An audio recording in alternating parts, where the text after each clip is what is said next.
Hi. Welcome. Thank you for joining us on a Sunday discussion, the Circle Sunday discussion. Welcome. Thank you for joining us. It's been a while since we've been here. So happy that I could be here with the rest of the beautiful queens on the panel today.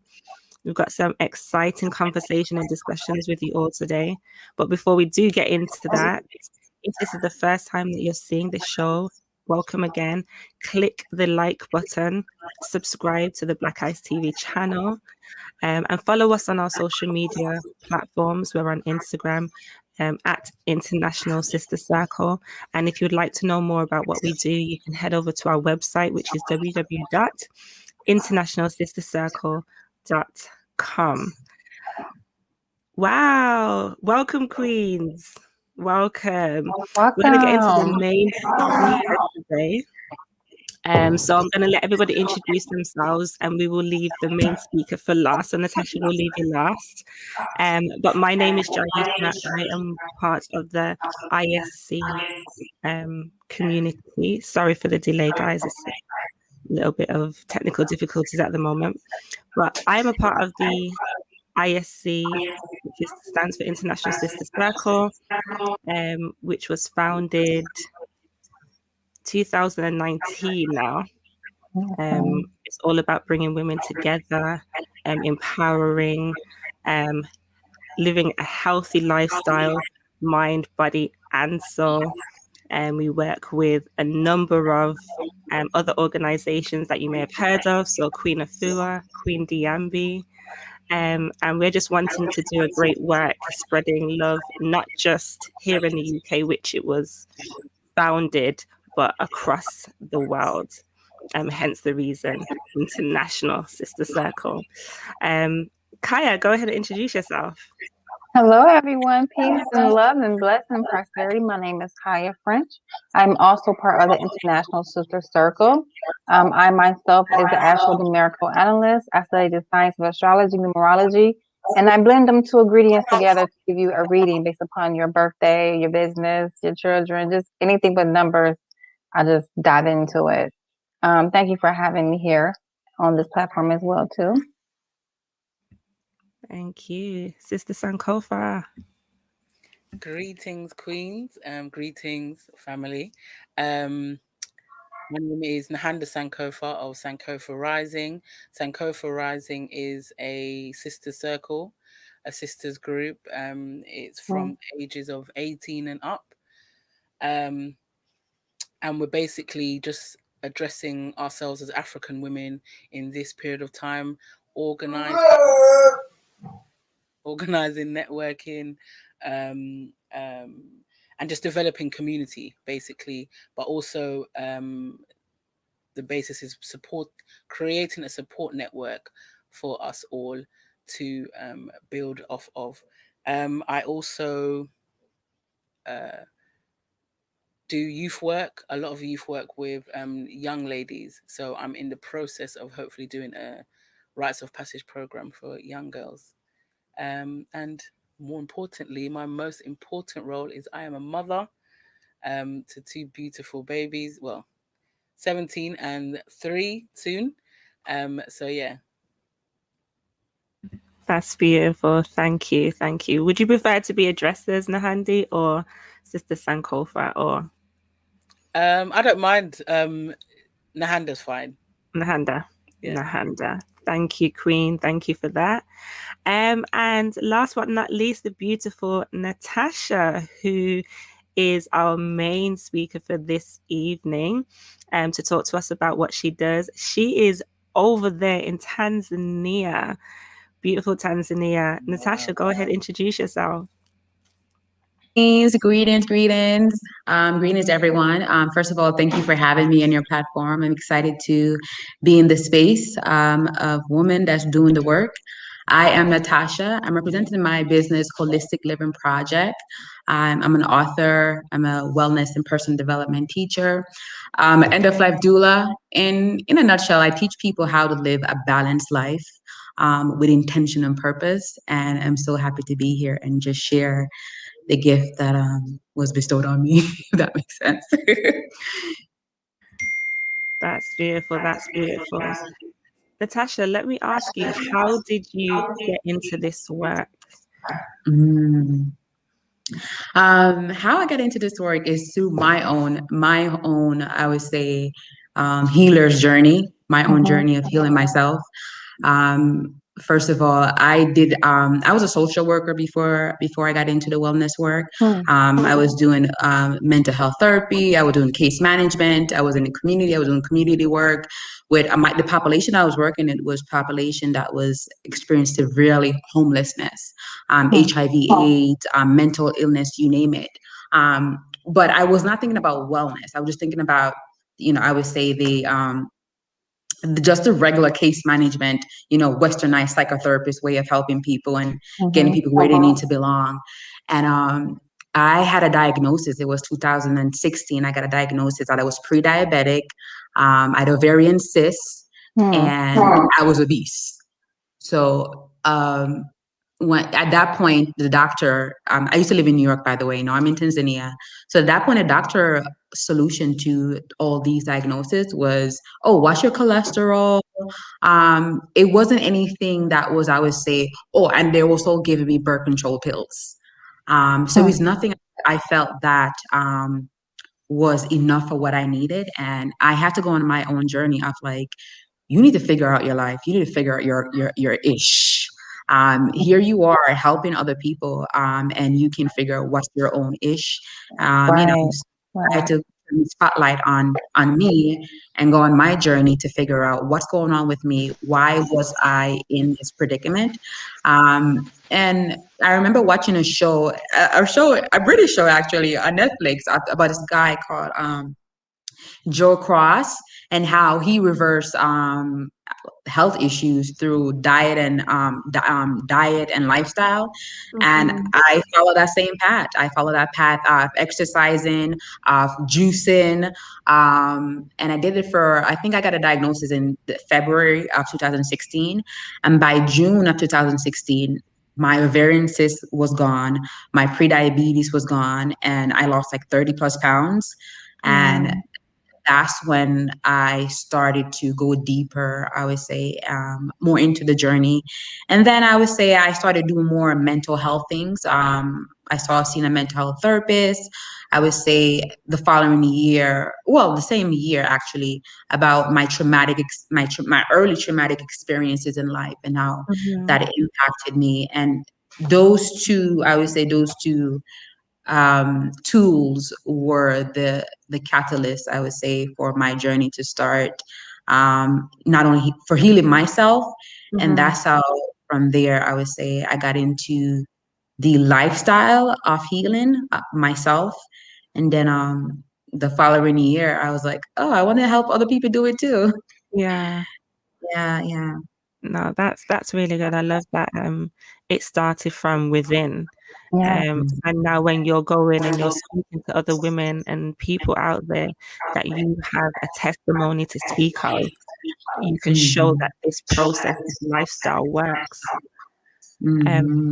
One of the things that you mentioned, you had a few health issues, and I've recently come across having some of the same health issues as yourself.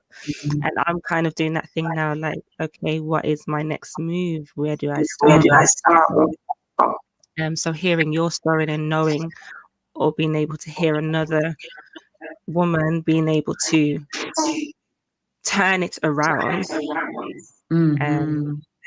and not using the what should we call it, westernized methods to try to treat those problems is so cool. You're an inspiration to myself. At least I know now that there is another way.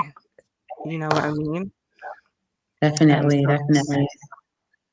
So that's how you got into it. Let's talk about how you became an author, because you have so many roles, so many titles. I really want to get into it with you and really touch on each point. So how did you get into becoming an author? I would say I wanted to be an author for a while, but it's this fear of not being good enough, this fear of who am I to be an author was holding me back. And I got a teacher that teach you how to, I would say, to be an author. And that's really that pushed me to go on the journey of, becoming an author. But back up, my inspiration of becoming an author was to be, I would say, to inspire other psychological trauma survivors like myself about how to manifest and about how to develop that skill. Because I believe manifestation is a skill anyone can develop, but how do you develop that skill? How do you go about doing that? So my main inspiration was to inspire other traumatic psychological trauma survivors to manifest and develop that skill. That's beautiful. And talk to us about the actual, is it a book that you've published so far or? Yes, it's a book. It's a book. It's a journal, and I struggle with this. Is it a book? Is it a journal? It's not like it's not a book that goes through like I would say 10 chapters. It's more of a book that goes into reflection. It's a book that gives you tools. Yeah, so it's not like a story.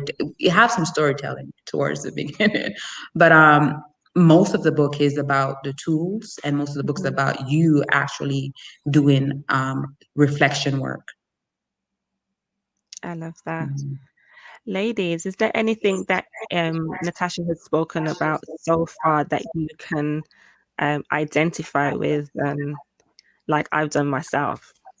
Yes, I want to say that, when we are working and doing the work and helping others, sometimes we do fall short of assisting ourselves and keeping ourselves dehydrated or even healthy or even doing our routines that we do. So we can go out and do the work. So at what point, because you mentioned that you had to look inside first, and that's something that we all have to normally have to do to, just admit the fact, hey, this is what I'm doing. I know I need to change. So how can I help myself change? So at what point of your life did you really figure, like, you know what, I'm going to take that next step forward. So helping myself can help others, but also your experience is what really counts the most. So you can help people and share your story. So I'm sorry, you said at what point did I? Yes. Well, what point did you realize, like you mentioned that you had to help yourself first. So at what point, like, was it a breaking point? You just decided, you know what, let me just get my life together. Yeah, definitely. The breaking point was the diagnosis of pre-diabetes. I have a big fear of needles. So, when the doctor gave me that diagnosis, I was like, that's not going to be my story, taking insulin and needles for the rest of my life. And that was also one of my big motivation to really find an alternative way to support my healing myself. Yeah, and also I would say I also knew, so that was more the physical health. I want to talk about the mental health side, Yeah. um, because healing have layers. For me, my layer first was the physical health, but the mental health part, those imprints, those things that people can see, that was also impacting me. I was a major emotional eater. I mean, that's how I soothe my pain when life get tough, depression, the anxiety, you name it. That's how I soothe my pain, with food, and that's how I got to be, that's how I had weight issues. I mean, I'm 5'2.5", and I was pushing 190 something pounds. I like curve on myself, don't get me wrong, but that was not healthy for my heart. So, on the top layer of my healing was the physical health, was, I would say, was the first step for me, to get that into control, with the exercising, with the eating. Don't get me wrong, I did struggle with sugar, especially. I would say I'm a recovered sugar addict. But after I would say I got to the next layer for me was the mental health part. And the mental health part was when I saw a mental health therapist, because I had a story for my entire, I would say most of my life, that my parents abandoned me. And Mhm. I didn't talk to my mom for like, I would say like for 15 years. I didn't talk to my dad for probably 10 plus years, or let me say probably 5 plus years. But my way to deal with when people disappoint me, my way to deal with those pain was to cut you off. You're dead to me. You did me this. There's no redeeming what you did to me. And I had that story blaming, and you couldn't tell me nothing. And this is me as a social worker helping other people. And I went to the therapist, and the therapist was like, "Did you ever ask your mom or your dad what their story is?" I was like, Mhm. "What do you mean? They don't have any story. They're the one that did that, that, and that to me." Um, and one thing I will say that I was always curious, and Mhm. I took it a step further, and I did my homework. I called my mom up after not speaking to her for, I would say, 15 plus years, and I said to her, "You know what? Your actions, the things that you did to me, I would say, impacted me as a young woman, and there are certain things she did. I'm not going to get into all the details, but she did something that was really traumatic when I was very young, and I told her how it impacted me, and then I hear about her own story and how she also is carrying around her abandonment story. Her mom left her when she was young. So it's like a cycle of generation of these, I would say, Okay. unhealthy patterns. And Mhm. she's only doing what she know how to do best because she wasn't taught herself what it means to be a healthy parent. And my dad, he's a street guy. I'm Jamaican. I'm originally from Jamaica. He's a street guy. When you talk about no emotions growing up, emotion was completely neglected as a child. So that alone within itself, was a recipe for I would say, there's good side to it, but a recipe for disaster when it comes on to emotional and mental health as a child growing up. So just I would say, healing those core relationships, my mom and my dad through mental health therapy, really I would say make way for the next layer, which was the spiritual healing, and that's when I met my queen mother, Queen Afua. So and I took this, Yes, yeah, and that I took was the same. beautiful. Yeah, Yeah. thank you. So that's it in Yeah. a nutshell, my That journey. was a lot in a nutshell because some people, even in a relationship, when you're married and you get a divorce and all that, you know, mentally and emotionally, you have to release that, and it takes step by step to level to that. So that's definitely recommended. Not recommended, but that's beautiful on your part to recognize those things, and that's something that we should all learn about. Like ask our mothers and our fathers what were their issues, because we got issues with them for no reason because we feel a certain kind of way. Okay, put their egos to the side and see what their issues was. So you can have more understanding, because I'm quite sure if she had it, her mother had it, their mother had it, and their father had it, and their father had it, and we're here now to break that generational, we want to call it a curse or just generational patterns, because there's going to be Mhm. patterns and sequence and everything. So that was beautiful. Mhm. Thank you for sharing. Exactly. Thank you for listening. Well, I have to say the ancestors are definitely moving. Ashe, Mm. Ashe. I say that to Mm. say I felt like you was describing my life, literally. Mm. Mm. Literally.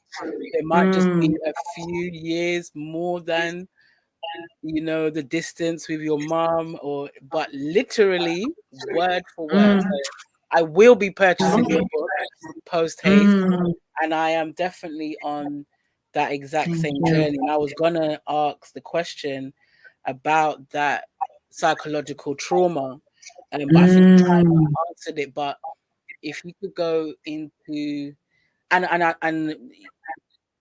I think the sister, both of you are correct when we're talking about breaking those uh, Mm. cycles, but understanding Mm. the history of what our parents and our grandparents have gone through.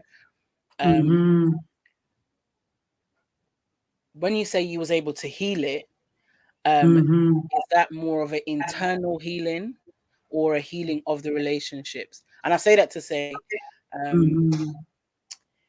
what is it when I'm going for my own therapy as well, by the way, but what is it when you're not able to heal the relationships? are we encouraging people to heal internally so they can move forward? But like I said, I'm more asking what um, the depths maybe of the psychological trauma, and how you was able to work through that alongside the therapy. Okay. Thank you. I would say, hello, I see a new face. If you don't mind, I really want to read what psychological trauma is because it's a lot. And I find that it's neglected because I believe if you're black anywhere in the world, we're carrying on, I would say that chain of trauma in our DNA, literally. So I just want to read what it is, and I'm going to get into just a little bit about what I did to heal myself. And I just want to make it very clear too that healing is a lifelong journey. I don't know about you, but I want to be very honest and upfront about healing, what that looked like for me. It's a lifelong journey. And it's a practice every day. It's like building that muscle, like you build in the gym every day by doing those rituals that our ancestors have given us. So I just want to be very honest about that. But I just want to read what psychological trauma is because we have a lot of injuries that happen to us. If somebody get cut, you see that cut, immediately people want to give you a band-aid, diabetes, get insulin, but nobody talk about I would say, the damage to our minds when these events happen. So, psychological trauma is damage to a person's brain as a result of one or more distressing events causing overwhelming amount of stress that exceeds the person's ability to cope or integrate the emotions involved, eventually leading to serious long-term negative consequences. And those negative consequences can look like post-traumatic stress disorder, it can look like depression, can look like anxiety, you name it. All even psychological trauma is even linked to diabetes, is even linked to high blood pressure because the mind, the brain impacts the body. So it's not just like so I just want to, I'm very passionate about this topic. But how I heal those relationships, I want to be very honest, is about facing my fear of confrontation, facing my fear of being upfront. This is what's coming up for me with my mom and my dad. And not feeling like, because I had this thing like, if I'm honest with them, they're going to reject me again, they're going to abandon me again, because I also still have those abandonment wounds. So I had to be very upfront when things are coming up for me, and I would say continue to have those dialogue with them, but also accepting them for who they are, not who I want them to be, and also grieving the mom that I wanted, grieving the dad I wanted, and that's just not who they are. But accepting and loving it, forgiveness was my tool that I used to move on. Because forgiveness is not about, I'm agreeing with what you did, no, it's for yourself. So I had to forgive them to move on. And moving on look like for me, healing look like for me is again forgiveness, but also setting up having those healthy dialogue, but also having boundaries. Like my mom, we could talk for days about her. I love her. She burnt me. But there's certain things that I like, Mom, I love you, but I'm not gonna have a discussion with you. Thank you. So you just have to have those healthy boundaries, and continue to have those conversations, I would say, with the core relationship that you want in your life. Like, there's just my mom and my dad is two people that I would say that you just can't I would say you just can't get rid of certain people. Certain people like friends, you're like, let me stop, not friends, but they're just certain people, two people that I personally want in my life, and I personally want to heal those relationships. So it's I would say, a continuous journey and process. It's not a one-time shot like we did this and we're good, we're best friends. I ain't gonna lie to you, no, it's still a continuous process. Give thanks. Give That's thanks. beautiful. I just wanted to, Before we oh, sorry. No, go on, Sister Sankofa, go on. I just wanted to what you said about the grieving of those relationships. I think that's a very important issue that you raised, because a lot of the times we don't understand that that's part of the process as well. I was going to ask what is the one, why is it so important to grieve the loss of what we need or what we wanted or what a relationship should be, and what are the effects when we're not able to develop that understanding and go through that process? Mm. It's important to grieve because for for me, grieving is, we grieve everything. I mean, we're grieving right now in the pandemic. We're grieving the way that life used to be, and it's not the way that it used to be anymore. So, grieving is, I would say, is a process. It's a journey of, I say, for more acceptance. It's a journey of learning acceptance.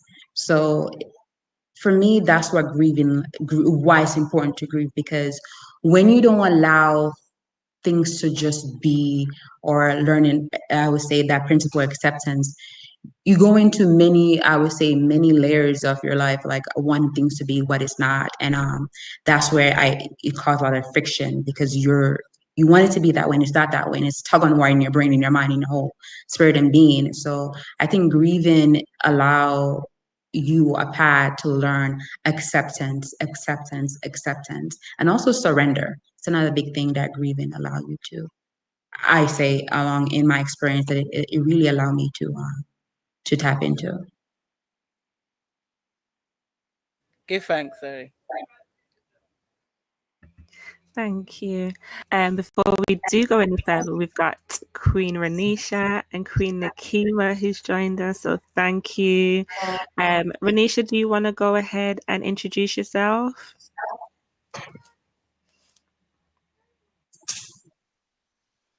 Hello, my lovely, lovely ladies. Hello. I am here. I got called into work today, so I am here with you guys. I'm so happy to see all these bright, shining faces. And of course, my name is Renisha Gale, and proud of the Florida chapter. And I have a bunch of girls here that are eager and willing to help everybody. And we just, we want to love, heal the world, basically. Mental health is such a big thing for us, and Mhm. I've been working as a behavioral health tech for years. And everywhere I work, they always call me the crazy people whisperer because for some reason, when I walk in the room, everybody acts right. Um, Even my patients, and it's so funny that when I'm at work, I can get my patients, I can get almost anybody to do what they need to do, but I can't do what I need to do for myself. So I want to say for the last 2 years now, that's been my focus on fixing myself and realizing that I have a lot of issues myself that I have to deal with. But you get so busy helping and taking care of everybody and trying to make sure everything is good and straight with everybody else that you don't even take time and you don't even realize sometimes that you're hurting, that you have Mm. issues because you're just on this power movement. You're like power walking Mhm. through life and not even realizing like you have stuff that you need to deal with. And I think with this pandemic, it kind of forced me to have to sit down and deal with myself, even though I didn't want to. Um, and I gotta say, I'm very happy with the outcome because I was able to have conversations with my mother that I didn't want to Mm. have. For years we didn't talk, and then we started talking, but it was more like we would talk, we'll be with each other for a week, and then there's 3-4 months span of not speaking to each other again. And then she'll call me, oh, you don't ever call me because I don't want to talk to you because you made me mad. Mm. Like, so I get it 100%. And this year was the first time that we actually sat on the phone for like hours talking. And then she started like just opening up to me out of nowhere and telling me certain things she went through when she was a kid. And then I felt so guilty. I felt like super guilty, upset with myself because I was like, wow, you went through all of that and you were trying to shelter me from this. And I just saw it as you were the mean mother and I was Cinderella, basically. Not knowing that sometimes the things that our parents do, they're doing it because in their head, they're sheltering us. and in their head they're preventing us from going through some of the traumas that they went through, but we're not taking it as that. And so for years I had so much anger towards her, and I felt like, oh, you just didn't let me do anything, and you just sheltered me, and in fact she thought she was protecting me. So she's not understanding, like in her head is, oh, I was trying to protect my child, I did everything for my child, and now she doesn't even want nothing to do with me. So it's always, to me, it's so many different sides. And I think one of our biggest issues for our families is we don't communicate, Mhm. because that wouldn't have happened if they communicated. If my mother sat me down at a certain age and said, listen, daughter, this is what I went through, this is what I'm preventing you from, then you would look back at yourself and be like, okay, mommy's doing this for a reason. Instead of taking it as, oh, this lady's being mean to me, she doesn't like me, and having those issues. And that's one of the biggest things that I try to push through my organization is communication. Being able to tell people how you feel, and not feeling like, you're gonna get in trouble or you're wrong for that. I try to promote that all the time, because a lot of times, a lot of animosity and anger is just because of miscommunication. And it's like, and you know how Caribbean parents are. Do as I say, not as I do. So that's our motto for all generations. So, and I even try myself from not doing it. And I even catch myself sometimes, even with my daughter. Like, I tell her certain things and I don't explain, because a lot of the older generation be like, why are you sitting there explaining this to this child? You need to just tell the child what to do. But I realized that my relationship with my daughter is much better because I do explain to her, this is why mommy's saying this to you. This is why mommy doesn't want this to happen. And she's only 11. But of course, we got to give them the kosher version. But, the communication is very, very, very important. So that's all I have to add to that piece. But thank you. Thank you, Renisha. Thank you. And thank you for joining us. Sister Nakima, go ahead. Introduce yourself. Greetings, everybody. Peace and prosperity. It's lovely to see some beautiful faces. I was just lost in what Ramisha was saying. So, what do I do for a living? I'm a cognitive behavioral therapist. So, mental health is my forte. Talking therapies. I can relate to Ramisha. I can relate to Queen Tasha on here. I can relate to Kaya, my sister's story. And excuse me, I'll just turn that phone off. Here we go. And it's helped me working and studying in this field because of that way of thinking of my parents being quite old fashioned in not talking, not communicating, not talking about how they're feeling, not talking about the traumas that they've been through growing up in order to think that the way that they do. So, at the moment, I definitely push for people to talk. I love working with people in my community specifically because I feel like there hasn't been that trauma therapeutic work, whether it's emotionally, psychologically, spiritually. It hasn't been done in depth. And oh my God, I'm just thinking what else to say, but there's so much I could say. I work remotely at the moment, either in groups or with individuals. And something you said earlier, Sister Tasha, about the link between mental health and physical health. Oh my goodness, there is a strong link between anxieties and IBS, diabetes and depression. But it doesn't have to link to that. Any type of trauma that we've had can be linked to fibromyalgia, endometriosis, which is very common in people that look like us. I could go on. I could go on. So I'm here to bridge that gap between physical pain and mental health, as well as doing the spiritual work for myself.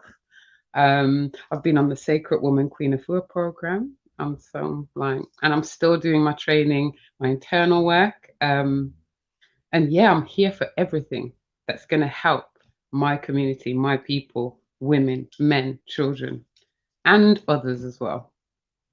put my family first. Thank you, Queen. Thank you. Thank you You're for joining us welcome. again. Um, Natasha, there seems to be like a theme in terms of what everybody has said and some of the questions that have been asked to you. And one of the questions that I have is, what, in your opinion, where do you think um, this mindset stems from, where we tend to put others before helping ourselves? It seems like a reoccurring theme that we're helping others constantly, but we're forgetting about the work that needs to be done within ourselves in order to be able to help others. Um, what's your opinion on that? My opinion on that is helping yourself is hard. You know, to do your crap is a hard work. Just like our clients, we work with our clients. It's not easy to sit with your ish. Am I allowed to say that? Your ish, all of your ish. It's hard, and it's scary too. I think it's hard. It's scary. It's a lot of fear. It's a lot of anxiety to really sit with yourself and your difficulties and all those things. So it's better to just let me help the world and save the world. But my opinion is hard work, and that's why there's so many things that came up for me. I fear if I started this journey, I won't able to keep up.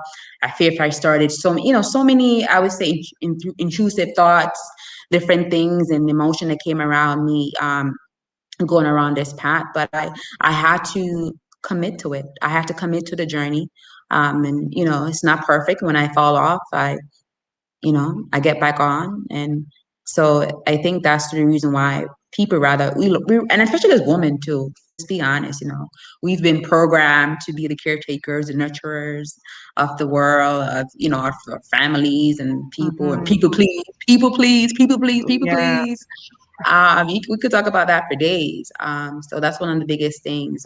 We want to please and serve everybody but ourselves. But mm-hmm. until you do that work for yourself, I feel like it's going to be very, very not meaningful to support others in a meaningful way. Yeah, You can't keep pouring from an empty cup, because if you couldn't pour from an empty cup, it's going to show up in illness. yeah. It's going to show up in a lot of different things. I think that's something that I started to realize for myself, and it was having that self-awareness. In a few years, I realized that um, my way of dealing with, or thinking that I was dealing with my issues, was running to help someone else. I thought Mm, I was dealing with my own issues, but actually I was kind of covering them. So anytime mm, something happened internally or within my household, I would run to someone else's problem to help fix theirs in order to not deal with mine. I don't know if anybody else does that. And when I realized that's what I was doing, I was like, oh, well, not really helping anyone, am I? Like, I can't even help that person I'm running to, because I don't even know what's going on within my own world. So, that's always been a thing for me in recognizing that self has to come first. And sometimes you feel like it's a selfish thing to put self first, especially when there might be other people around you who are dealing with things. But I'm starting to realize that it's so important. It's so important. also I also want to add that that is a trauma response. So when life happens, we go into these different responses, especially if you experience any type of traumatic event.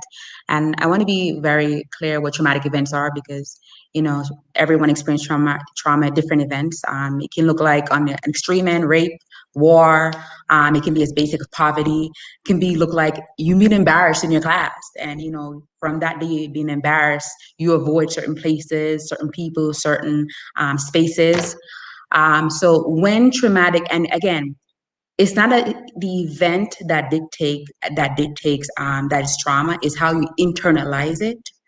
So what may be traumatic to you may not be traumatic to me. You and I can be in a car accident, and for example, I get out fine, but for you may not be able to get into a car again. because you're so traumatized because of the event. So we all experience traumatic event differently.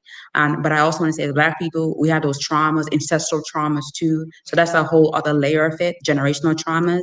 So back to traumatic responses. So traumatic response is when something stressful or event happen, we go into these three different responses, and it's fight, flight, and fight, flight, freeze. That's So right. what you just mentioned, and I feel like based on my studies, I'm also a PhD student. FYI, I didn't say that.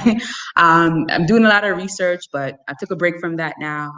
But I realized in my studies, in my research, that the flight traumatic response is linked to workaholic, to avoid different things. So I realized that when something traumatic happened, I go into workaholic.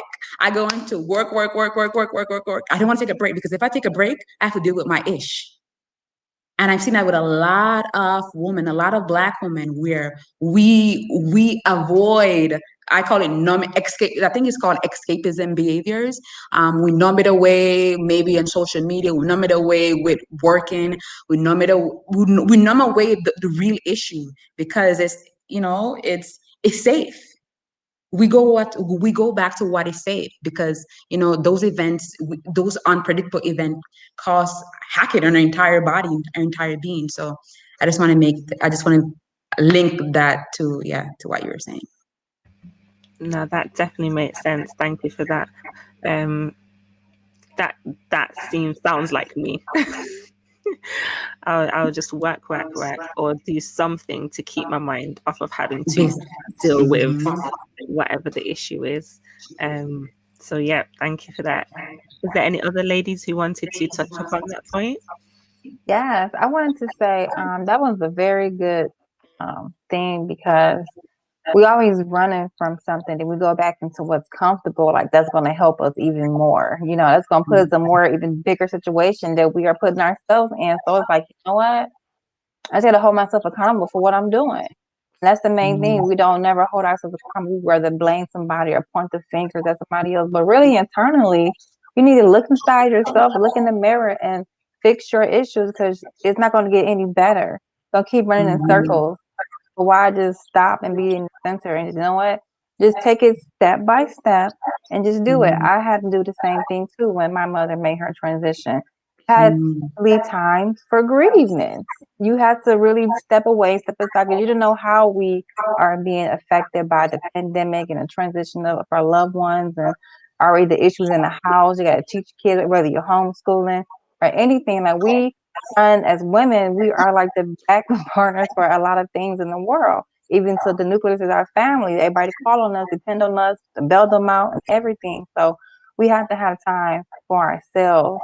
And but when you use that time, but make sure you're meditating, you're dancing, you're doing some yoga, you feeling good about yourself, you peppering yourself, you getting back massage, you getting in the sunlight and just getting energized and powered up.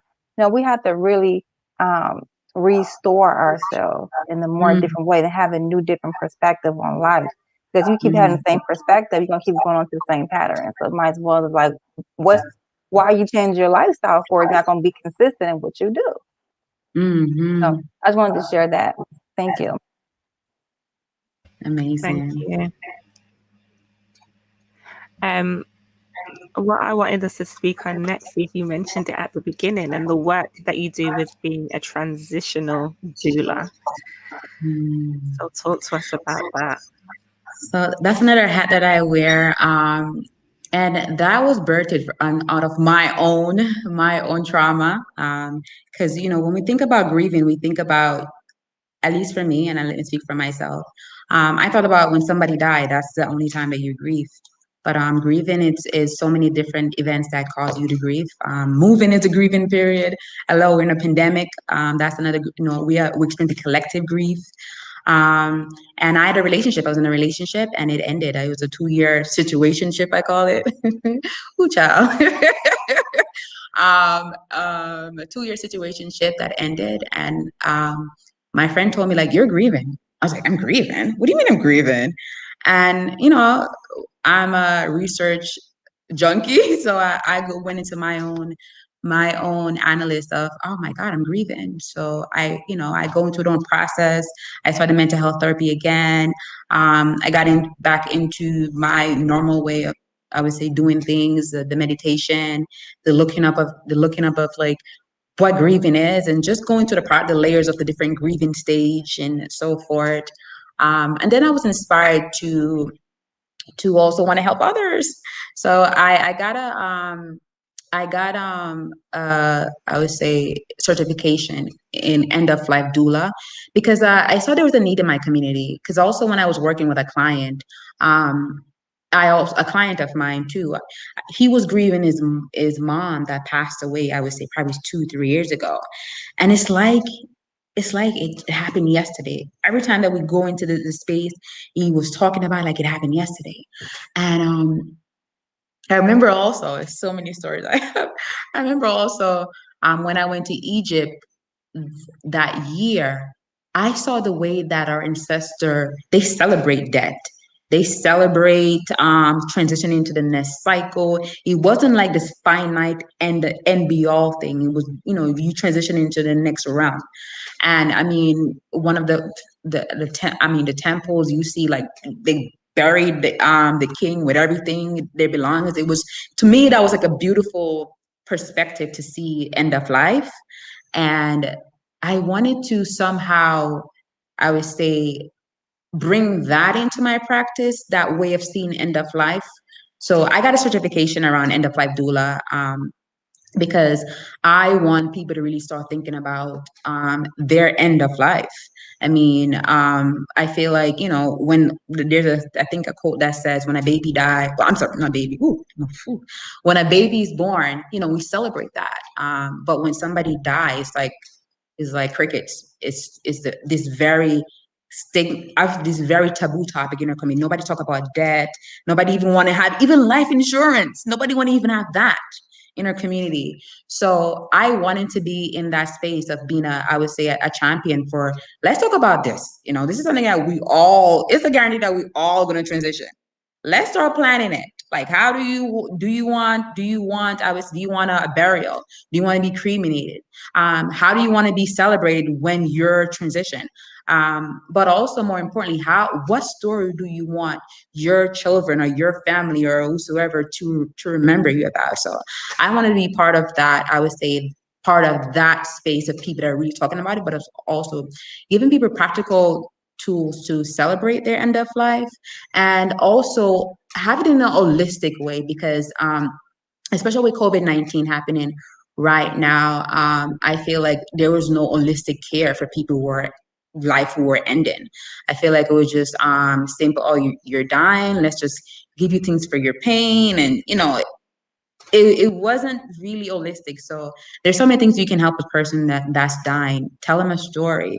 I mean, essential oils. I mean, they're just listening to them. I mean, and sometimes the people who are transitioning, they want to resolve things with their family. So just giving them that space to, I would say, to have a good, I know, to have a good debt on their terms, what good debt mean for them.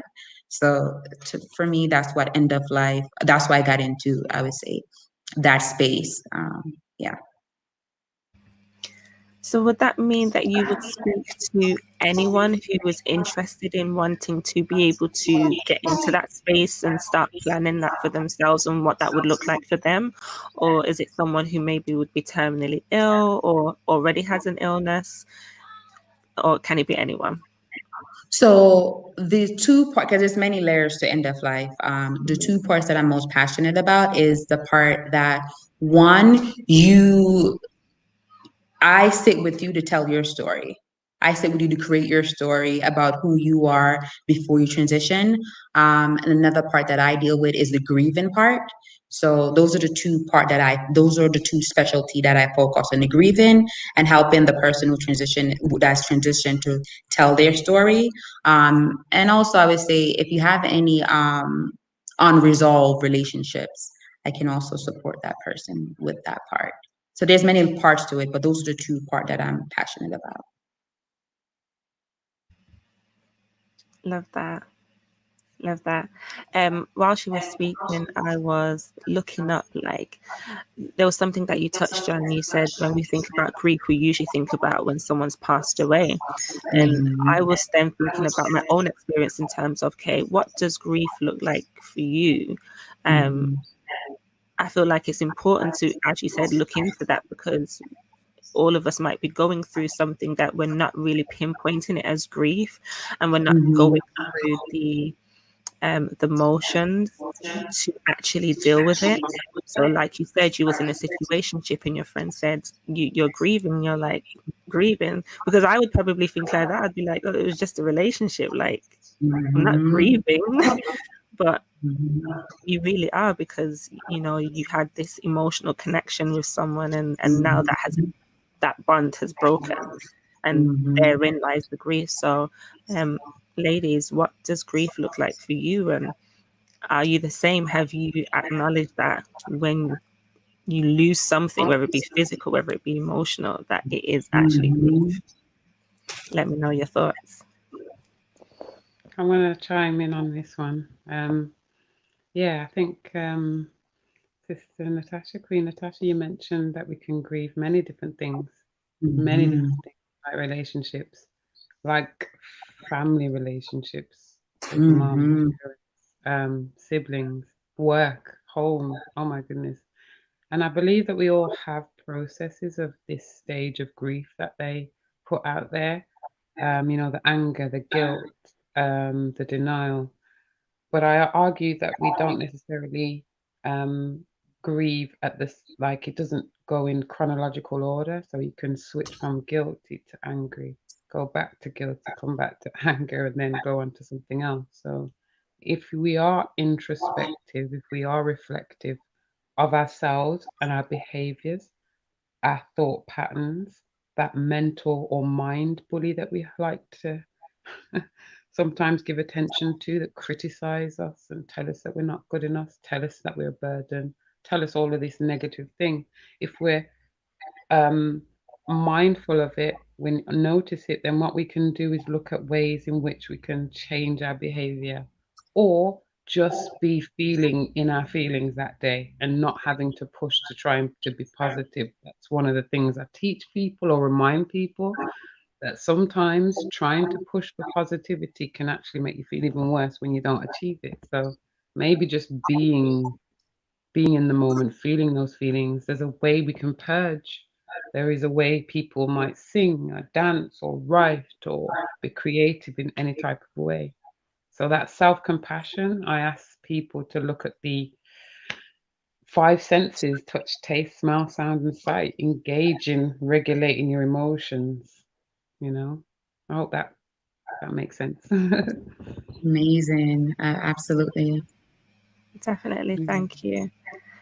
Can we Mm. grieve if nothing has been lost? So, um, can we grieve if we're missing something, as you said earlier, from a relationship or from something within our lives? Can we be grieving something that we think that we need that we haven't got? Would you still class that as grief? Yeah. Yeah. So for example, something that you didn't get, right? So maybe you Yeah. have an idea and it didn't manifest to how you wanted to manifest. Yeah, you can grieve it because that was something. It doesn't have to be something tangible. It can just be an idea that you Mm-hmm. lost. Another thing too, you also, people who experience miscarriage, that's also something that I've seen that people didn't acknowledge as grief. And I actually spoke with a mom that she had a miscarriage, I think back in October of last year. And the more I talked to her, I was like, you're grieving. Like you're grieving. And a big part of, because there's a last stage, Naima, there's a last stage to the grieving, because I do agree that it's not chronological order. Yeah. People do go from the different layers of it, but the last layer of grieving that I think is a new stage in the grieving process that they add was meaning. How can you Mm. find some type of meaning in this whole thing? So I was able to help her to find a meaning. I was like, maybe you can create an altar Maybe that look like even creating a tree, something to keep that bond, because that bond with your child that didn't come to the physical realm, but your child is still there in spiritual realm, So I feel it's very important to find meaning in anything, even a relationship. It taught me a lot of lessons, girls. Queens, a lot of lessons. A lot of meaning, a lot of what I won't do, a lot of what I tried I will do. So, there's meaning in everything, and I'm thankful for it all because it led me to the next, I would say, the next stage I need to be at. That's beautiful. That's That's powerful. great. That is. One thing that I do love that you said is, for me, how I deal with things, or when I'm having a conversation about such matters, I always need, as you said, something tangible and something I can physically do to help me move on. So I Mm. like an actual process. I like, okay, sister, you can do this and you can do this. So like you spoke of just now, you touched on what are some of the things that we can do to help aid in moving us forward in grief. So you Mm. said creating an altar was one of the examples that you gave. Is there anything else that we can do, even maybe on a daily basis, if we are dealing with griefs, or does it depend on the type of grief? Um, I would say on a daily basis is get connected with what you're feeling. Um, for me, one of the most powerful things that I can do is writing. I love to write. I love to write. I love to write. I love to write. I have so many journals. um, so writing was something that allowed me to release that out. Meditation. I had this forgiveness meditation. It's called, I think, the three layers of forgiveness. That was also very helpful for me to help with grief. Another thing is music. I get very practical. Very practical music, music, music, music, music, music, music. If you buy my journal, it's music, crystals, essential oils. Lavender is very good for sleep. Or another one that's very good, I would say, is lemongrass, peppermint. So just use different. Oh, that's essential oil. But I would say those natural things were very helpful along my journey. But also I find the biggest thing that supported my journey was just talking with someone, talking to friends, telling friends to check up on me, talking to my therapist. Healers need healers too. So I was able to just really have a community of people to support me with that process, and that's how I was able to transform that. I would say that energy into my book and into different things, because I think we talk about the trauma, but there's also something called post traumatic growth.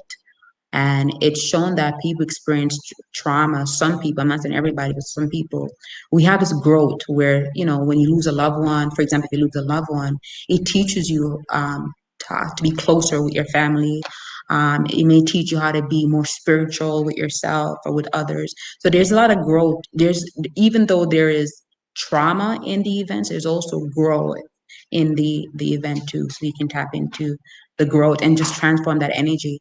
I would say that's one of my gifts. I was always able to transform these energies into something, I would say, productive. It wasn't always, it's the process. Yeah. Definitely a process. So that leads us nicely into your book. Sister Sankofa, did you want to say something? No, I was just gonna say, no, I agree 100% of everything that's been said. And it just, I find I have these conversations a lot, and obviously, especially with COVID, and there's been a lot of loss for a lot of people around that. So we're not being able to um, grieve properly and do what some of our collective cultural rituals that we do have, if it's 9-9 or those processes. But I felt, oh, can you hear me? Yes. I'm sorry, but I do feel that there is a disconnect in regards to our culture and regards in how we do grieve and understand that transitional process. I say that to say our elders um, are a lot more comfortable with that transitional period, and they speak about it openly, and they do plan and talk about what they want, and they when you see it as well. I've seen it with my grandparents and other elders in my family, and when you was talking about giving having those conversations if they want to resolve things, and it's like they innately go through that process because they've been so used to doing it. But then as their children have been more conditioned in the West, we are losing that. So I had a friend that she lost her mum when she was quite young, and then she lost her dad when he was an elder. But she didn't want the house anymore. And I was saying that the house is a blessing to have in a sense because so much has happened in the home. But but at the same time, I understood where she was coming from to some degree. But it just showed a level of disconnect in a sense that back home, you born and you pass in the same place. If you get what I mean, like there's generations in the same on the same earth that you that same compound that grandma was born in, great grandma was born in, and everyone's transitioned in that same space.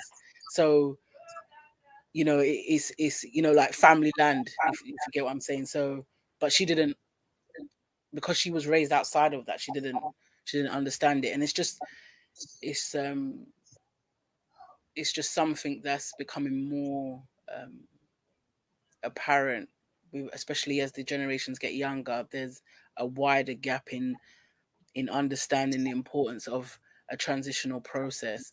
Um, so yeah, I do think that the work is important, and definitely connecting it to our culture. That is something that's natural to us. Um, when I saw that he was a transitional doula, that my mind first went to the fact that it was to deal with um, babies.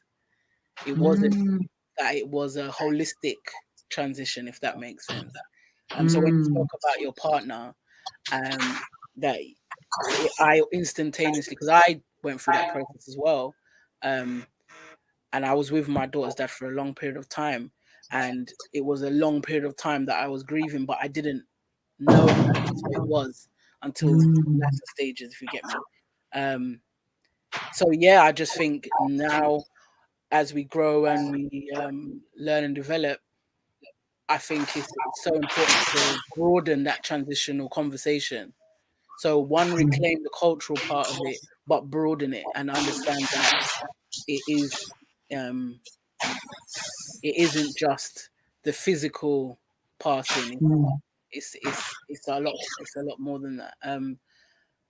I was also going to ask, when you were saying about the things that you can do on an individual basis, um, mhm, but when you said speaking to people, that was my other.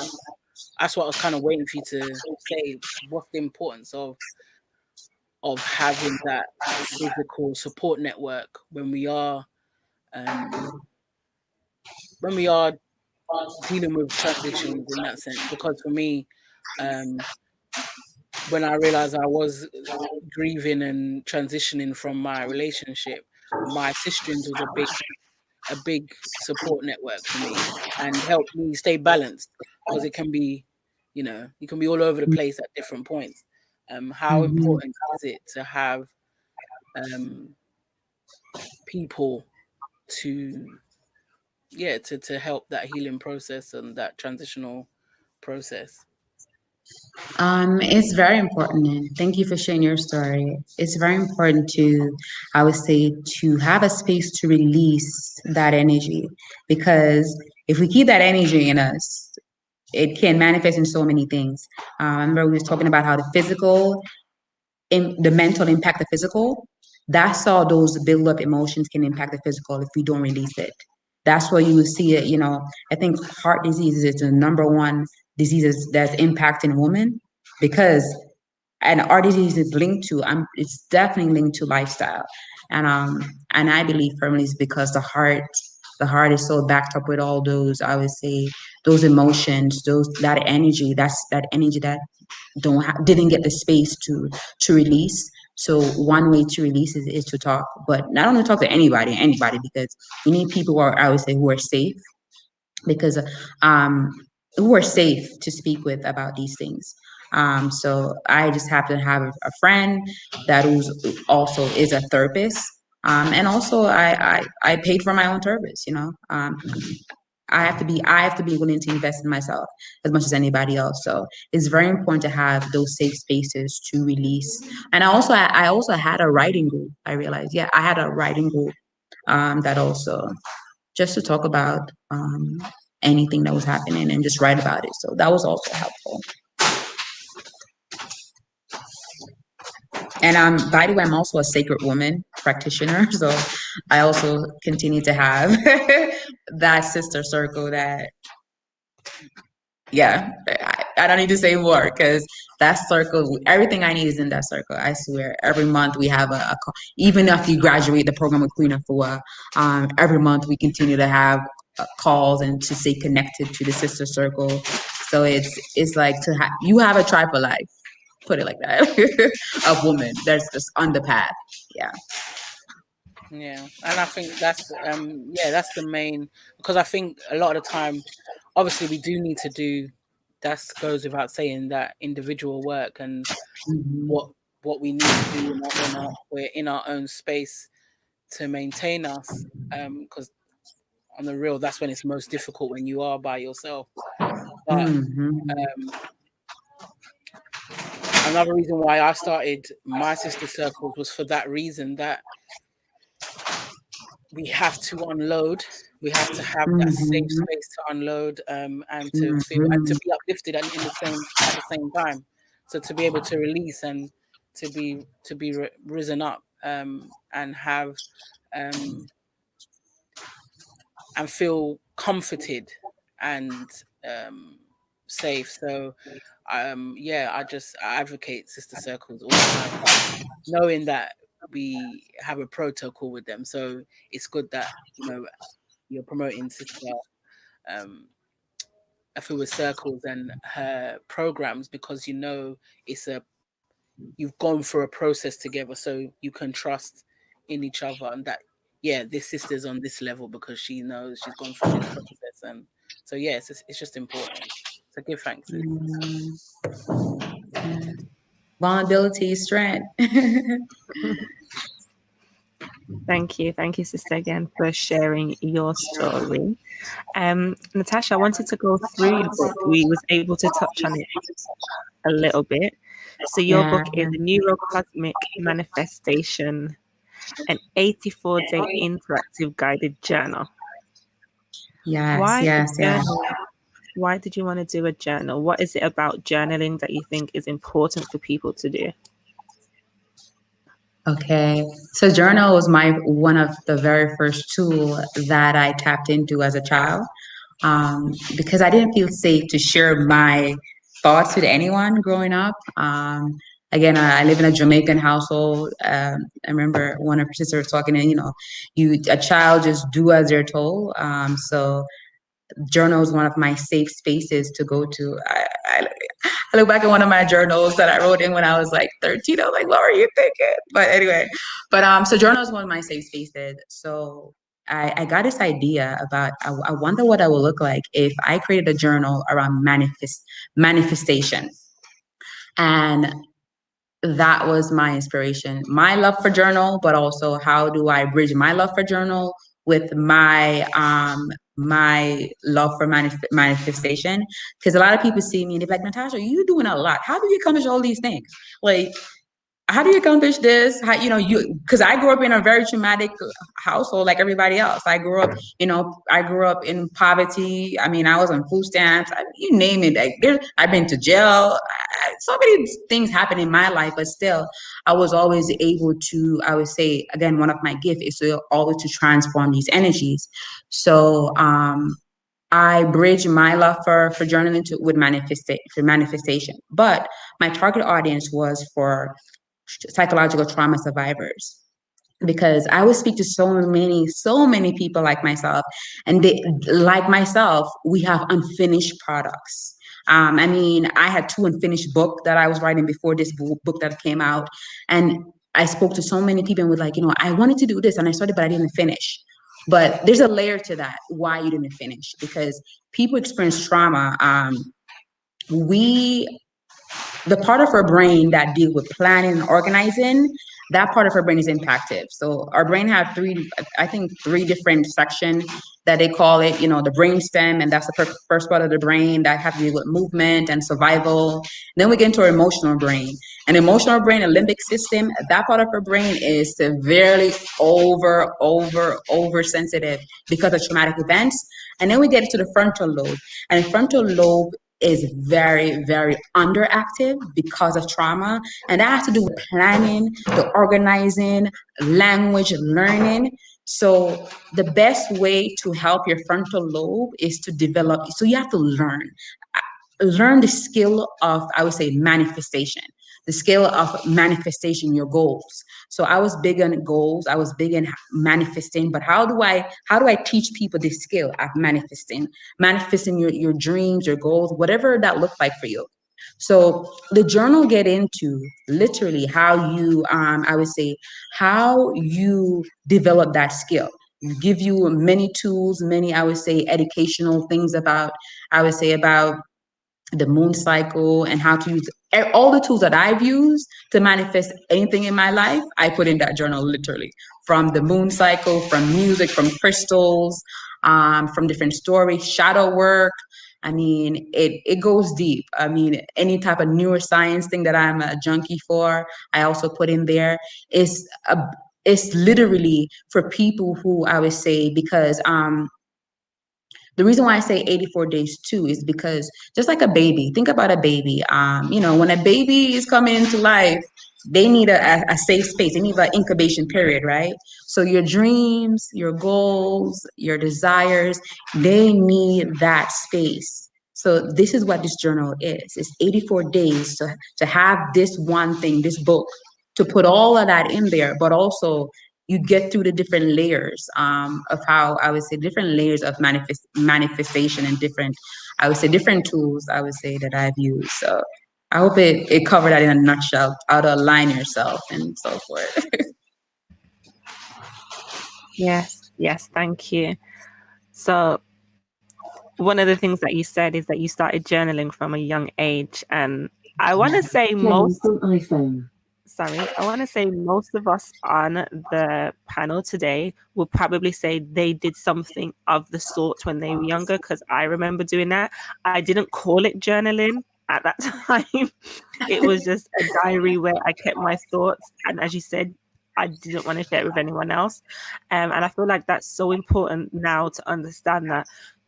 How did we know as children that journaling was important? Do you get what I mean? Like, that just blows my mind. Like, we were doing it from a child stage, and I don't understand how we transition from doing that in the child stage and not carry it through our adult life. Like, at what point do we stop? But yeah, literally that's just come to me. I'm like, that's mind blowing. How did we know how to do that as children? But I love that you touched on that point, that you was doing it from such a young age. And I feel like as adults, we should do that more, because there was something innate in us that made us think that we had to do that. Myself, when I did it as a child, no one told me that's what I should do. No one said, Jai, you should journal. It was just something I did. It was just something I did because I didn't feel like I could speak out to other people, so I would write it down. So I don't know if that comes from traumatic experiences, why I felt, okay, I'm going to write it down instead of speaking to someone. Who knows? But I feel like that's so dope. What is it about then manifestation that you think is important, or learning how to manifest the things that we want in our life? I would say Manifestation, it's so important because I think I personally believe that we all come in with gifts and something to give to the planet. And I just believe that. I believe that we all come in for a purpose. And it's important that we give your purpose, your gift, a space to develop, a space to reflect, a space to grow. And it's good to want things, but it's also good to, I would say, to give time to the things that you want, to your dreams and your goals. So that's what this journal does. It gives you a space to reflect, but also to clear out I would say, those limited beliefs, because we also come in a lot of limited beliefs because of trauma. That we're not deserving, we're not worth. Oh, I can talk about days. I'm not worthy, I'm not deserving. Why not you? Why not me? So this journal give you the space to tackle all of those limited beliefs you may have from relationship, because it's a holistic journal. So we're talking a relationship, we're talking, I mean, you name it. When you buy the book, you be like, this girl, she went in, because I literally was thinking for people who are like me, people who have these amazing gifts and these amazing dreams, but we're killing it. I think there's a thing that says a dream defer. Like we're no, one of the richest places is in a graveyard, because we're literally dying with our dreams and our goals. And I really wanted people to, because when you're in your purpose and you're living your dream, there's no other, I don't think there's no other high than that, for me at least. And I just really want people to really experience that through this journal. That's beautiful. Does any of the other ladies have anything to say or any questions that they want to ask in regards to the book? Do you have a copy of the book with you, Natasha, that you can show us? I don't. They It's don't ship. okay. They ship. They don't ship it. Well, they ship it to Tanzania, but it's for like a arm and a leg. No, it is available on Amazon though, so those who are interested, you can go over to Amazon and you can buy your book there, and it will be shipped straight to you. Or you can head over to Natasha's website, and you can actually click on the. I think you can click on the shop. Yes, Button you on can there, get it on my Natasha. website, and it will lead you to Amazon. Yeah. Yeah. So we'll I bring up the love website that shortly. idea. Sorry, No, go on, yeah, Nikima. I'm buzzing right now. I'm just trying to contain myself because I get so No, go ahead. excited. Go ahead. All right, so I love the idea of the journal. Love that, and I will definitely be investing. There it is. Wow, it looks powerful. Oh my goodness. Asante. Um, so Natasha, you're in Tanzania. I am in Tanzania. I'm currently in Birmingham, the UK, in England. However, in a few days, I'll be moving to Tanzania No way. after. What? You go, girl. Wow. So Divine connection. Divine connection. I Yeah. love it. I love it. I I would love be it. honored Congratulations. to meet you in person, get your autograph, get your All right, no showing off. That's enough now. I know. Sorry, guys. Listen, you guys are Um, gonna come over anyway. send me a I'm message. coming. Send me a message. Says we're linking up with a link. What? Okay. Okay, sorry, I can't contain Yeah, myself. I know, right? I'm excited. I'm so excited. Oh, okay. So I'll hit you up. Yeah. That's Oh awesome. my God. Amazing. There Welcome it to the is. motherland. Yes. Neurocosmetic manifestation. Powerful. Power. Yeah. Yeah. Thank Power. you. Thank you. Go ahead Jaisha, over you saying to earlier about Amazon. us being when we're younger, we usually journal and then we kind of stop doing it. It's so not built in the system that we live in, the educational system. Right. And I think we've learned to hide our emotions and our internal thoughts in order to protect ourselves, because I believe we might have been crucified in one way or another if we were to let those out. So we were always on survival mode. So I just want us to. Am I still there? Oh, there we are. I want us to do it more. Oh my God, that's the web. Is that your Instagram? Oh, awesome. Yeah, Awesome. that's my Instagram. Asante. I'm buzzing right now. Can you ladies hear me? Yes. Yeah, we can hear you. You can hear me? I can't hear anybody now. I don't know what's happened. I can hear you. I can hear you. Oh, wonderful. You can hear me. I can hear you guys now. Yeah, Yeah. so yeah, I think we should journal more. We should keep journaling. Any young sisters and queens that can hear this, listen in, journal. Yes. Any young men, any men, journal, journal, journal. Get it out of this and put it on paper. Even burning it Mm-hmm. at times, if it's just a piece of paper, sometimes that can be quite therapeutic for some people. Any negativity, Mm-hmm. put it on paper and burn it. We're purging, getting rid of that emotion that's not needed. It's not serving any purposes. Ashe. Ashe. Mm. Absolutely. And even start with a gratitude journal, I Oh, think gratitude. That's been yes. that's been one of my biggest tool too that I use is gratitude. Seeing things and seeing things before it even happen and just giving thanks for things before it even happen. Can you Put see your that? gratitude jar. Yeah, Let me love see it. your jar. Gratitude. Oh, Gratitude jar. And Yeah. I've oh, been doing that's it for brilliant. That's years. so That is dope. And I unique. I'm say again, sorry, and wow. I put little gratitudes on there of whatever it Mm, is, whoever it is. I see that as well. I'll put some that is information on so all of this. Nice. powerful. I love this, yeah. So you can do it in different ways. You can write it down, put it in a journal, and you can get a nice little jar and do it Mm-hmm. in so many different ways. And be Hmm. gratitude. We need gratitude for ourselves as well. Yeah. Ashe. Like we need to be thankful for us being persistent, us trying, even if we haven't achieved the goal, us even thinking that we need to plan for a goal is us. We need to be like grateful for that thought, be reflective, all of these things. Our mistakes, what we've learned, you Ashe. know, Yeah. because we wouldn't be these people. I wanted to say as well earlier about parenting and our parents' story, and that's what's helped me as well. I think Sister Natasha was saying about understanding parents' story. I wouldn't be the woman that I am today if it wasn't for the brilliance and the tragic that I've been through when it comes to my parenting, my mum's parenting and my father's parenting and my experience. So that's what humbles me. That's what helps me understand. And I like who I am. And so I still need to do work. I'm not the best, and that's okay. But that's what helps me.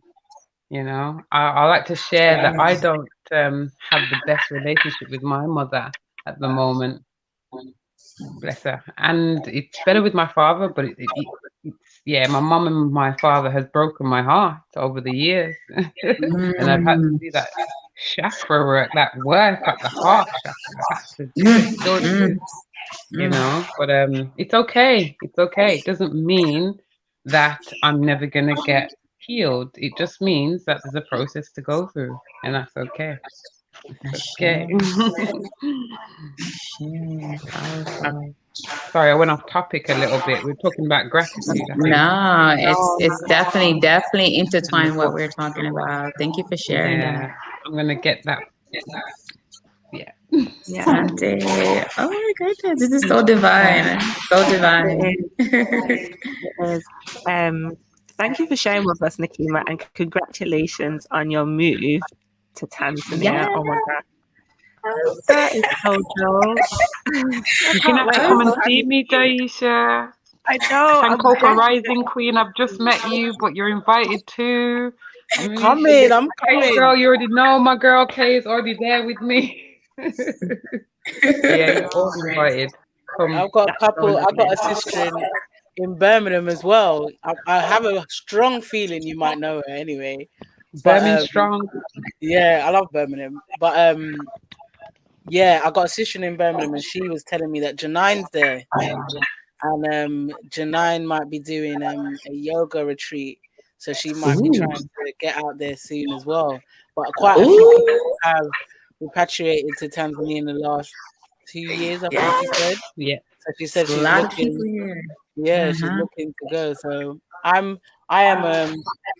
I always say that as a diasporan African, I am that holistically. I didn't. I don't feel. I just feel, Africa is mine. I'm going everywhere. Wherever Which I can find some roots, I'm going to do some roots here, some roots there. So, right, yeah. right. Um, So, which part so of Tanzania are you coming to, by the way? Okay. Dar es Salaam. Ah, I'm in Arusha, but I'm gonna be in Dar this month. Okay, sorry. I'm so excited. I A love sacred it. sister coming out here. Oh my goodness, so dope. that's I will Oh, that's beautiful. come gonna and be check so you. cool. I will get a car and get a driver or drive myself anywhere I need to go. Oh my Yeah, god. that's so cool. That's so beautiful. Well, Thank good I, you, luck as babe. well, Yeah. Nakima, with your journeys to Tanzania. And I do Indeed. hope that you'll be Yes. able to meet with Sister Natasha, and you guys will be able to do some great things, even together over there. yeah, Yes. yeah. Yeah, Yes. that would be Yes. beautiful. Yes. It's needed. What she's doing is so needed here. Yeah, It's That's so why needed I'm here. going. It's so needed. Like I've been doing some work already here with the mental health piece, and it's still a big stigma. It's a big stigma, but there's a lot of trauma on unacknowledged trauma. So to have another sister here that's about this work, oh my god, and about a holistic way of doing it too. yeah. Oh, sis. Oh, I can contain myself. Oh, okay. Yeah. I'm ready to do the work. I've got so much to Ashe, give, a lot to give. ashe, ashe, That's beautiful. Ashe, ashe, ashe. ashe. Thank you, Yeah. each and every one of you, for sharing and coming to speak with us on the panel. I think what I am going to do, as this is our first show back in such a long time, if there are any viewers that are watching today, if you are not currently following us on Instagram at International Sister Circle, you go over there and you follow us there. You check out our website and you subscribe. If you send us a message, we will send you one of Natasha's books, her journal. We will personally send you one of Natasha's journals if you haven't already got one, to help you on your journey in manifestation and journaling. Yeah. So, guys, if you are watching, head over to at International Sister Circle, follow us there, send us a message, head over to our website, and we'll get your details and we'll send you one of Natasha's books. Natasha, before we do sign off, let everybody know where they can find you, let them know a little bit about your website, um, so that they can, if they want to, get in contact with you. Oh, definitely. First, I want to thank you so much, Queens, for having me. This was felt like home. It felt like home. I was just myself. I didn't have to be anybody else. So I appreciate this safe space to just share my being. You Yeah. can find me on my Instagram, Wholistic underscore LP. No, Wholistic underscore living project. And that's Wholistic with a W. And at the end, it's a K. I don't think, can I type it somewhere? No? Did I get cut off? You Can can you hear type it me? in the comments. Oh, let me type it in comments. Because there's a lot of people that's typing things. Okay. I didn't know anything was going on here, but there are things going on. Okay. So Wholistic uh, LP, that's my website.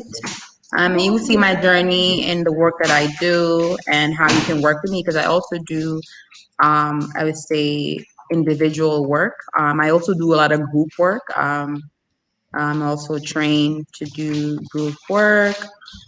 I'm also coming out with my school, I would say, for survivors in a holistic way. next month. It's still in the, I would say, the baby stage, the seed stage, where I'm developing a space for survivors, but especially for people who want to use their, I would say, their pain as a gift. How can you transform that? Because I believe almost everybody that you see out here in the world that do something major in the world, they use their traumas, somehow transform that into energy as something magical. And I want to be in a space to support others to to heal that up, but also how can you transform that into something that is in alignment with your purpose, and that's very intentional. So more details about my school that I'm developing myself that's coming up. I'm going to launch it on the new moon next month. Putting it out there, ancestors, putting it out there, putting it out there.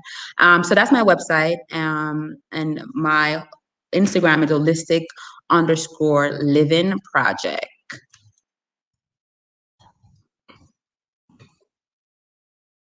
And those are the people. That's where you can reach me on my website. Email me. My phone number is there, pretty much. That's great. Thank you. Much thanks and love and light for having me, and just for this space. Oh, thank you so much for coming on. It's been beautiful speaking with you, and again, you sharing your being, as you said, your journey, and the project and the work that you're doing now to help others. That's so beautiful. So thank you, Natasha. Thank you, Sister Kaya, for joining us. Thank you, Sister Nakima. Thank you, Queen. Thank you. Thank you, Sister Sankofa. Thank you, Sister Renisha. And yeah, it's been great. The first show back. It's been Can so we great. find out what Sister Renisha is cooking up in that kitchen? I've been dying. Yeah. I know. I was thinking the same thing. What is going on? It looks Renisha. like She's gone. No, where is she? She's hiding still from there. I'm cooking some fish for my patient. I made some fish and cucumber salad for my patient. And I make her a shape with Irish moss. Oh. Yeah. All her numbers are good from her doctor. And she hasn't talked in over a year. And now she basically holds a whole conversation with you. Wow. So amazing. yeah, we got some magic powers. Ashe. Keep doing what you guys are doing, Renisha. It's amazing work. Thank you so much again, ladies. Terry, is there anything that you would like to say for Black Eyes TV for the up and coming week? Only that next week for the Sister Circle, we're going into the beauty business. So we're going with a lady that's got she actually does a beauty school, and she's going to go in depth to bottom on beauty, and that'll be next week. Perfect, thank you. So that'll be next week right here on Black Eyes TV 7, 5 p.m. the same time it's been today. 5 p.m. UK time, 12 p.m. Eastern time. You can find us right here. And if you'd like more information, head over to our Instagram or our website. It is at International Sister Circle. And our website is www.internationalsistercircle.com. Thank you again, ladies. It's been such a great evening speaking with you guys, and sharing with you guys and hearing everybody else's journey. And blessings to you all. And continue doing the work that you are doing. Okay. And ladies, make sure you stay behind. Don't run off so that you lot can communicate after the show. Thank you. Okay. Thank you. Those in the comments. Enjoy the rest of your Sunday. Thanks, Rachel. Bye-bye. Bye.